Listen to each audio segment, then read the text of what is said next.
O presidente Jair Bolsonaro disse essa semana que nunca errou em relação à Covid-19 no Brasil. Eu não vou falar de mim, né? Mas não errei nenhuma. Não. Desde março do ano passado. E não precisa ser inteligente para entender isso. Tem que ter um mínimo de caráter. Eu sou a Kelly Cadanos e eu vou te mostrar 9 vezes em que o presidente Jair Bolsonaro errou sim ao falar sobre a pandemia de coronavírus e ao tentar fazer previsões sobre a doença. Vamos lá? Essa semana não tem Anexo 5, nosso programa semanal para discutir política aqui no canal do Regra dos Terços em parceria com o Plural lá de Curitiba. O Rogério Galindo teve um imprevisto, não pôde gravar o programa dessa semana, mas como a gente já tinha feito o roteiro, eu vou trazer para você todas as vezes em que o presidente Jair Bolsonaro fez previsões completamente furadas sobre a pandemia. Em 25 de janeiro, de janeiro de 2020, o presidente disse o seguinte: estamos preocupados, obviamente, mas não é uma situação alarmante. Não existe nenhum caso confirmado no Brasil.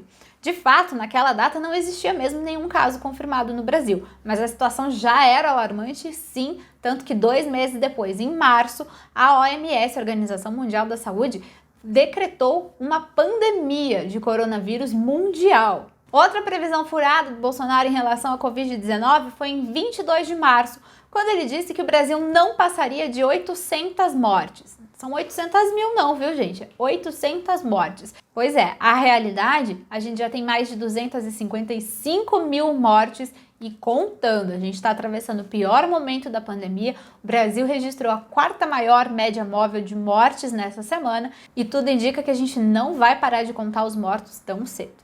Em 26 de março, o presidente Jair Bolsonaro foi perguntado em relação à situação nos Estados Unidos, que já era um epicentro da doença. E ele disse que a situação no Brasil não ia chegar nem perto do que aconteceu nos Estados Unidos. Na época, os Estados Unidos tinham mais de 82 mil infectados e 1.000 mortes pela doença.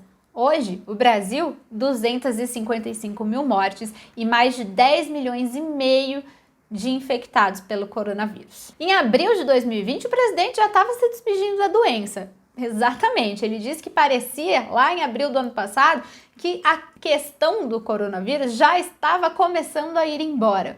Pois é, mas hoje o Brasil ainda vive o pior momento da pandemia, né? Já tem hospital que não está mais conseguindo atender os pacientes de UTI, já tem hospital transferindo pacientes de UTI para outros estados por causa da falta de leitos.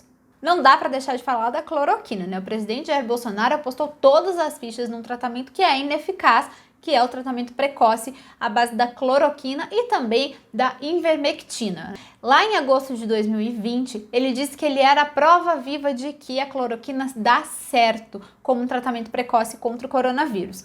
Pois é, só que a Organização Mundial da Saúde e todos os estudos científicos que já foram feitos não conseguem comprovar a eficácia desse medicamento para tratar casos da Covid-19. Em setembro do ano passado, Bolsonaro disse que a pandemia estava acabando. De novo, né? Ele já tinha falado isso em abril. Ele disse que o Brasil já estava praticamente vencendo a pandemia. Hoje o Brasil ainda vive o pior momento da pandemia, como a gente falou, né? Já estava chegando no final do ano, 19 de dezembro de 2020, o presidente falou mais uma vez que a pandemia já estava tudo dominado, já estava acabando. Ele disse o seguinte: a pandemia realmente está chegando ao fim, mas a pressa para a vacina não se justifica porque mexe com as pessoas. Isso nessa campanha insana do presidente Jair Bolsonaro contra as vacinas para a Covid-19. Então ele disse que a pandemia já estava acabando e que não tinha por que ter pressa para a vacina. No último dia do ano passado, 31 de dezembro de 2020, o presidente Jair Bolsonaro veio dizer que máscara não funciona. Ele disse que a máscara funciona só para quem trabalha em hospital, para o resto das pessoas não. Acontece que esse é sim o método mais eficaz para prevenir o contágio pelo coronavírus. E isso quem diz não sou eu, viu, gente? Isso quem diz são cientistas, as pessoas que entendem do assunto. Agora, a última previsão, na verdade, não foi uma previsão que o presidente errou. Na verdade, essa a gente torce para que ele erre, na verdade, viu, gente? Ele disse em maio do ano passado que 70% da população brasileira vai contrair coronavírus. Pois é, só que se isso acontecer, a gente vai estar diante de um verdadeiro desastre, né? Isso a gente realmente espera que não aconteça. Porque se 70% das pessoas que moram no Brasil pegarem coronavírus, isso equivale a 154 milhões de pessoas infectadas pelo coronavírus. Nessa hipótese, se 70% do país se contaminar, as mortes podem chegar a 1.800.000. Então a gente espera que o presidente também erre essa previsão, né? Se você gostou desse conteúdo, deixe seu like, deixe seu comentário e não esquece de se inscrever no canal e ativar as notificações para ficar sabendo sempre que tiver novidades por aqui. A gente volta na semana que vem eu volto com a companhia do Rogério Galindo para a gente falar sobre política e tudo que acontece aqui em Brasília. Até semana que vem!